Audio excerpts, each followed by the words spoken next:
solve, and he fixes it within a minute and adds a chilled, "Don't worry, let me show you how it's done." Jason is working in the field of game development since more than 15 years, and he shares his professional and honest thoughts around game development business. He also talks about design patterns, he does Q&As, he works on network games and much more. In fact, he uploaded over 300 videos till today. I highly recommend you check out his channel if you're interested in getting insights into the game industry. Here comes number 7, Game Dev Underground. Game Dev Underground is basically Tim Roswick, a guy who quit his marketing career to make games, and now he's teaching us a lot about the best from both worlds.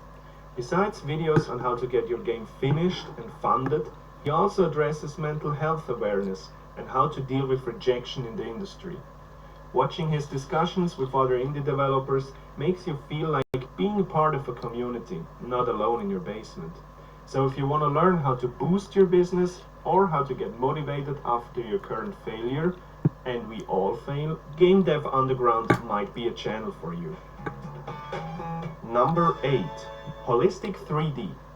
At least in the front of the camera, there are relatively few women active in the YouTube indie game dev tutorial scene, as far as I know. Professor Penny DeBile is one of them, and on her channel Holistic 3D, she does an excellent job. She covers a variety of topics. The most recent ones are dedicated to Unity's ECS system that became more popular during the last months. Before I changed my personal current project to ECS and A-Star Pathfinding, I watched Holistic 3D's tutorials to get to know Unity's integrated nav mesh. She also uses external tools like Adobe's Mixamo to rig characters and gives you hints on how to get started with augmented reality. So don't miss her new videos coming up and subscribe to her channel. Here's number 9, Dapper Dino. Programming can really stop newbies from diving into development with Unity. But fear no more, Dapper Dino is on the way. No, honestly, I appreciate Dapper Dino's tutorials on so many things, like creating a database and all kind of stuff I came across every now and then.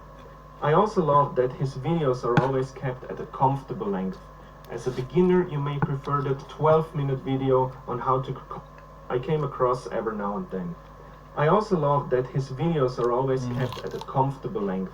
As a beginner, you may prefer that 12-minute video on how to create a multiplayer lobby, although you shouldn't start with multiplayer games as a beginner, over that 1.5-hour video. So yes, Dapper Dino serves you bite-sized pieces of code that you can easily integrate into ongoing projects.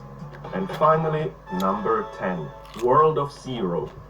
World of Zero, aka Sam Wronski, is a software engineer and indie game dev. Just looking at his channel gives you an impression of how broad the fields are that he covers. I personally used to watch his tutorials when I did my master thesis and I wanted to get some grass movement for my alien world. Just to say, World of Zero is a wizard when it comes to shaders for me. Just look what he did in the recent videos. This snow shader looks awesome, doesn't it? I suggest you hit the subscribe button and say hi to him.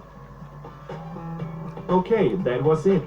Of course, there are thousands of channels out there that I didn't cover in my personal top 10. Write me in the comments what your personal favorites are and who I've missed. Keep learning, stay motivated, take care, and see you in the next video.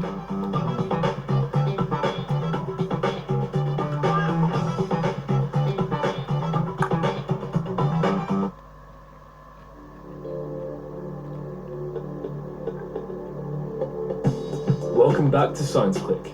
Today, how to visualize general relativity.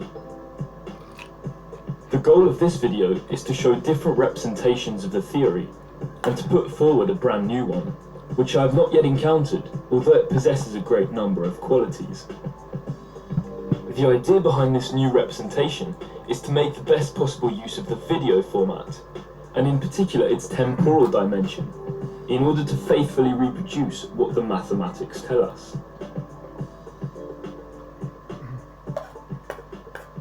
In middle school and then high school, we learn that free fall can be modelled by a force. It's the force of gravity.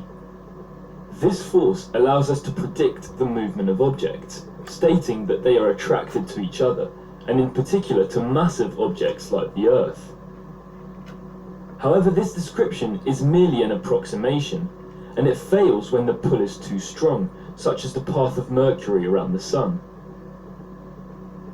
It was in 1915 that Albert Einstein proposed a new theory, a rigorous mathematical model which made it possible to describe freefall more accurately. For Einstein, there is no such thing as a force that would act at a distance. It is the fabric of the universe itself which gets distorted and drags objects into a fall. In order to grasp this very complex theory, it is important to design visualizations that make it more intuitive.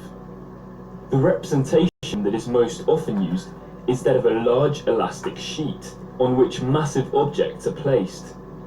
By deforming the fabric under their weight, the more massive objects pull everything in their direction, like marbles in a bowl.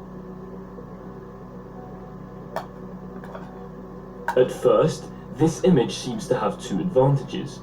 It is very simple and intuitive, and it helps us understand that bodies attract each other indirectly through an underlying fabric, space-time, whose geometry can be altered. However, although it is extremely widespread, this way of presenting general relativity has a large number of problems, which make it not very rigorous. In this video, we will try to improve this image by making 4 major changes.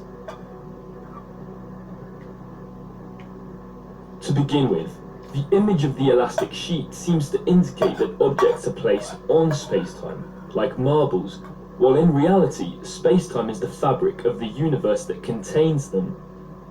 Therefore, one improvement that we can start with is to flatten objects onto the surface, so that it is clear that they are not exterior but contained within spacetime. Next, one of the biggest problems with this representation is that it sort of explains gravity by gravity. To the question, why does the apple fall on Earth? This visualization seems to answer that it is because the apple is pulled downwards, which causes it to fall like a marble in a bowl. But it is not acceptable to explain gravity inside space-time, using gravity outside space-time. We hence have to find a better explanation. In particular, it is more rigorous in space-time, using gravity outside to seems to answer that it is because the apple is pulled downwards, which causes it to fall like a marble in a bowl. But it is not acceptable to explain gravity inside space-time, using gravity outside space-time. We hence have to find a better explanation. In particular, it is more rigorous to say that if objects follow the well created by the Earth, it is because they move in a straight line but within a curved geometry. When they fall, objects move straight ahead, but the curvature of space-time gives us the impression that these trajectories are deflected. To understand the impression that the objects move straight ahead, but the curvature of space-time gives us the impression that these trajectories are deflected.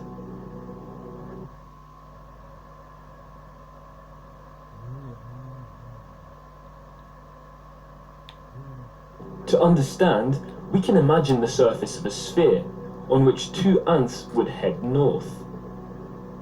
At the start, the 2 paths are parallel, and we might think that as they progress straight ahead, the 2 trajectories will never cross. However, the 2 ants end up meeting at the North Pole. This is possible thanks to the curved geometry of the sphere, on which straight lines tend to get closer to one another. Inside space-time, the phenomenon is similar, and objects seem to attract each other when they are simply curved geometry in straight lines. However, this is in the last.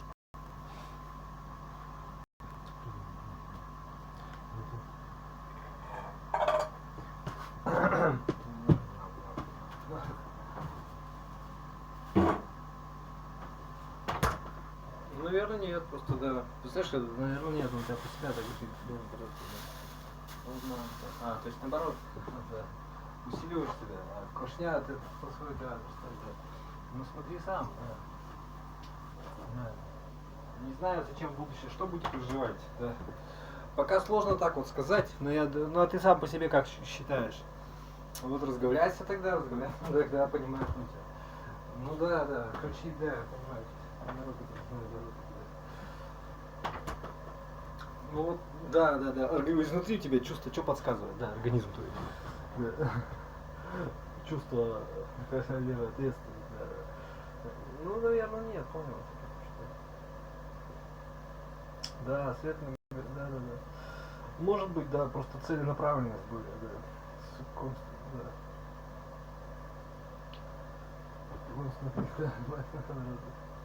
Ладно.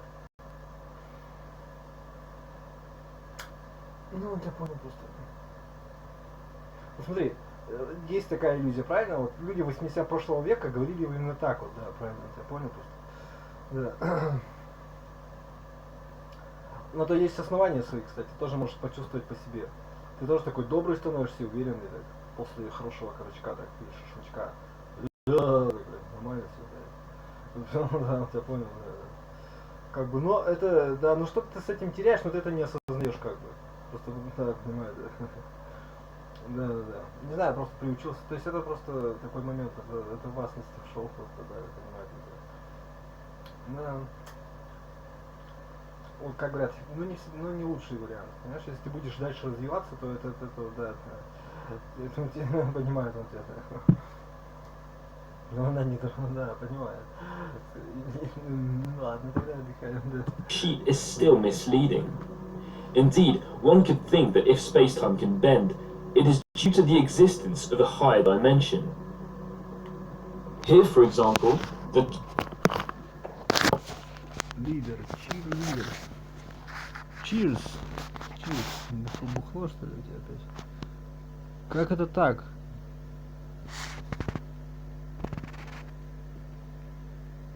Да ты чё, видео оборзела, что ли?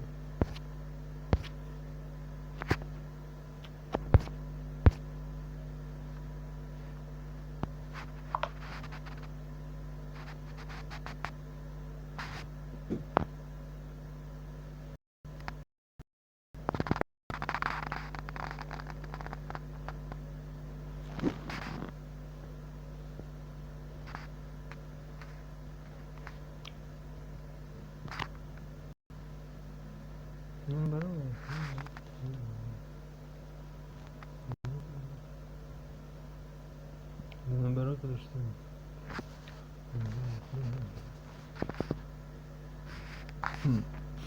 Тогда надо по-другому поступать. Поступить. Да.